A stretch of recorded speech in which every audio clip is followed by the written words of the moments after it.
सरला के 3 बेटे थे, जिसमें से सबसे छोटा बेटा रोहित था। घर में रोहित ही शादी के लिए कमारा बचा था। सरला उसके लिए लड़की ढूंढ रही थी। सरला की तलाश मोनिका नाम की लड़की पर जाकर खत्म होती है। मोनिका दिखने में बेहद खूबसूरत थी, साथ ही दहेज में ढेर सारा सामान भी लाने वाली थी, जिस वजह से सरला मोनिका को बहुत प्यार करती थी। ऐसे ही समय बीतता है। फिर एक दिन सरला अपनी बड़ी बहू कविता से कहती है, अरे बहू जल्दी से काम कर ले, शाम को हमने मोनिका के लिए हार भी लेने जाना है और गहने भी तो देखने हैं उसके लिए। वो तो ठीक है सासू माँ, लेकिन आप छोटी देवरानी के लिए ही शॉपिंग करेंगी या अपनी बड़ी बहू को भी कुछ दिलाओगी? आखिर शादी तो हमारे देवर की है ना। तो जाकर अपने पति से मांग, नहीं तो अपने बाप के घर से लेकर आ। हमने क्या यहाँ पैसों का पेड़ उगाया है? मैं तो अपनी सबसे छोटी बहू, जो कि दिखने में बेहद खूबसूरत है और अच्छे घर से भी है, मेरे लिए खूब सारा दहेज ला रही है। मैं तो उसको ही सब दूंगी। तूने तो मेरे लिए किया ही क्या है? अच्छा जी, घर का सारा काम आपकी सेवा हम करें और आप कह रही हैं कि हमने आपके लिए किया ही क्या है? वाह वाह वाह वाह। कविता बहू, शादी ब्याह वाला घर है, बेकार का समय बर्बाद करने से बेहतर है कि सारी तैयारियां अच्छे से कर ली जाए। आज मुझे गहने बनवाने जाना है, फिर कल कैटरिंग वाले के पास जाना है, बहुत काम है मुझे। और रही बात तुम्हारी, तो तुम कोई आर्टिफिशियल ज्वेलरी पहन लेना। वैसे भी आजकल असली नकली में फर्क ही क्या है, सब एक जैसा ही तो है। रहने दो सासू माँ, इस दिखावे की जरूरत नहीं है। वैसे भी हमारे घर वालों ने हमें इतना तो देकर भेजा ही है कि हमें दिखावे की जरूरत ना पड़े।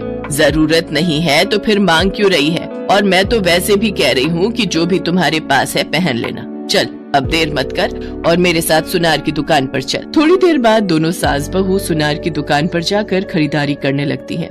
तभी कविता की नजर वहाँ रखी पायल पर जाती है। वो अपनी सास से धीरे से कहती है, सासू माँ ये पायल कितनी सुंदर लग रही है, प्लीज मुझे पायल दिला दो, मुझे और कुछ नहीं चाहिए। चुप रह, जब देखो कुछ न शुरू कर देती है। मैं यहाँ सिर्फ अपनी नई बहू के लिए शॉपिंग करने आई हूँ, फालतू खर्चा नहीं करना मुझे। सासू माँ एक पायल की जोड़ी दिला दोगे तो क्या चला जाएगा आपका? मैंने तुझे कितनी बार कहा है शांति से खड़ी रह। चल अब चुपचाप से मेरी हेल्प कर नई बहू के गहने लेने में। मैं तुझे यहाँ इसीलिए लेकर आई हूँ, और अगर तू मेरी ये हेल्प भी नहीं कर सकती तो तू यहाँ से जा सकती है, अकेले ही शॉपिंग कर लूंगी मैं। बेचारी कविता अपनी सास की बातें सुनकर चुपचाप खड़ी रहती है। शॉपिंग करके जब वो दोनों घर आती हैं, तो सरला की मंझली बहू तारा उससे कहती है, सासू माँ जब आप घर पर नहीं थी ना, तो एक साड़ी वाला आया था और आपको पता है उसके पास बहुत सुंदर कलेक्शन था। मुझे तो अपने लिए 4 साड़ी पसंद आ गई और 2 मैंने दीदी के लिए भी पसंद की है। अरे वाह। अब तुम दोनों मुझे एक बात बताओ, शादी तुम दोनों की है या मोनिका की? हमें पता है सासू माँ कि मोनिका और देवर जी की शादी है, लेकिन हम दोनों भी तो उसकी जेठानियां हैं, तो हमारा सुंदर दिखना भी तो जरूरी है। शादी से 2 दिन पहले मैं तुम दोनों को एक साड़ी दिलवा दूंगी, लेकिन फिलहाल के लिए मुझे कोई फालतू खर्चा नहीं करना है। तो तारा बहू कल तू उस साड़ी वाले को बुला ले, और हाँ दोनों एक बात कान खोलकर सुन लो, कल की साड़ी कलेक्शन मैं सिर्फ मोनिका बहू के लिए ही लूंगी, और तुम दोनों को मेरी मदद करनी होगी तो सिर्फ इतना करना कि साड़ी पसंद करवाने में मेरी मदद कर देना। ये कहकर सरला अंदर चली जाती है। उसकी बातें सुनकर तारा और कविता को बहुत गुस्सा आता है। फिर वो दोनों किचन में खाना बनाने के लिए चली जाती हैं और खाना बनाते हुए आपस में बातें करते हुए कहती हैं, कविता दीदी कुछ ज्यादा ही नहीं हो रहा सासू माँ का? वही तो, अपनी तो कोई वैल्यूज नहीं है, सारा दिन काम हम करें और जो अभी आई ही नहीं है उसके लिए सासू माँ कितनी पागल हो रही है। अभी ये हाल है तो जब वो घर पर आ जाएगी तो हमारी तो कोई इज्जत ही नहीं करेगा। मैं तो कहती हूँ उस मोनिका की वजह से सासू माँ की ऐसी बेइज्जती हो कि सब देखते ही रह जाए, तब तो ये सब धरा का धरा ही रह जाएगा। वैसे मेरे दिमाग में एक जबरदस्त आइडिया है, अगर सब कुछ प्लान के अकॉर्डिंग ही हुआ तो फिर तो मजा ही आ जाएगा। अच्छा ऐसी भी क्या बात है, मुझे भी तो बताओ। अच्छा ठीक है सुन। कविता तारा को सारा प्लान बताती है। कुछ दिन बीत जाते हैं और शादी वाला दिन भी आ जाता है। कविता और तारा दोनों सज धज कर बारात में जाने के लिए तैयार हो जाती हैं। बारात मोनिका के घर पहुंचती है। मोनिका भी लाल जोड़े में लिपट कर मंडप में आ जाती है। मोनिका के गहने देखकर सभी मेहमानों के होश उड़ जाते हैं।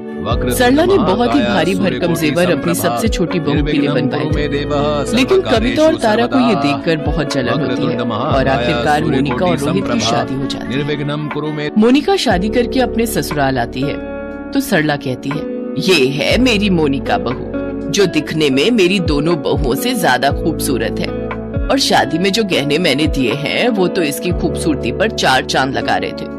ओले मेरी प्यारी बहू अब थक गई होगी। अरे ओ दोनों बहुओं, मेरी छोटी बहू के लिए कुछ खाने के लिए बना दो, और मोनिका बहू तू अपने कमरे में जाकर आराम कर, तब तक ये दोनों कुछ बना कर ले आएंगी तुम्हारे लिए। गुस्से में बड़बड़ाते हुए कविता और तारा किचन में चली जाती हैं और मोनिका के लिए खाना बनाती हैं। फिर वो दोनों खाना बनाकर मोनिका को खाने के लिए देती हैं, लेकिन खाना खाने के आधे घंटे बाद ही मोनिका को बहुत तेज दस्त लग जाते हैं। वो बार बार शौचालय आती जाती है। शाम को सभी रिश्तेदार मोनिका की मुंह दिखाई के लिए आते हैं, लेकिन तबीयत खराब होने के कारण वो बाहर नहीं जा पा रही थी। ये देखकर सरला बहुत गुस्सा होती है और वो मोनिका से जाकर कहती है, ये सब क्या है मोनिका? सब रिश्तेदार तेरी मुंह दिखाई के इंतजार में बैठे हैं और तू है कि बाहर आने का नाम ही नहीं ले रही। सासू माँ मुझे माफ कर दो, लेकिन मैं बाहर नहीं आ सकती। लेकिन हुआ क्या है? सासू माँ मेरी तबीयत बिल्कुल भी ठीक नहीं है, मुझे दस्त लग गए और बार बार मुझे हल्का होने के लिए शौचालय जाना पड़ रहा है। उधर कविता और तारा अपने कमरों में बैठकर मोनिका को परेशान होता देख इस बात का आनंद ले रही होती हैं। वो दोनों आपस में मोनिका की हालत को लेकर बातें कर रही होती हैं कि तभी वहाँ सरला आ जाती है और उन दोनों की सारी बातें सुन लेती है। ओह, तो ये सब तुम दोनों का किया धरा है। बेशर्मो, तुम दोनों को जरा भी शर्म नहीं आई ये सब करते हुए? इस मोनिका ने तुम दोनों का क्या बिगाड़ा था? अरे नाराजगी तो मुझसे थी, इसकी सजा मुझे, लेकिन उस बेचारी के साथ ऐसा क्यों किया? उसने तो कभी तुम दोनों के बारे में कभी कुछ गलत नहीं कहा। तुम दोनों को कोई अंदाजा भी है तुम्हारी इस हरकत की वजह से उस बेचारी की तबीयत कितनी ज्यादा खराब हो गई है? इसके बाद सरला मोनिका की मुंह दिखाई कुछ दिनों के लिए टाल देती है और डॉक्टर को बुलाकर मोनिका को दवाई दिलवाती है। हफ्ते भर बाद मोनिका पूरी तरह से ठीक हो जाती है। कविता और तारा को अपनी गलती का एहसास होने लगता है और फिर वो दोनों मोनिका से माफी मांगती हैं। फिर वो सभी हंसी खुशी एक दूसरे के साथ रहती हैं।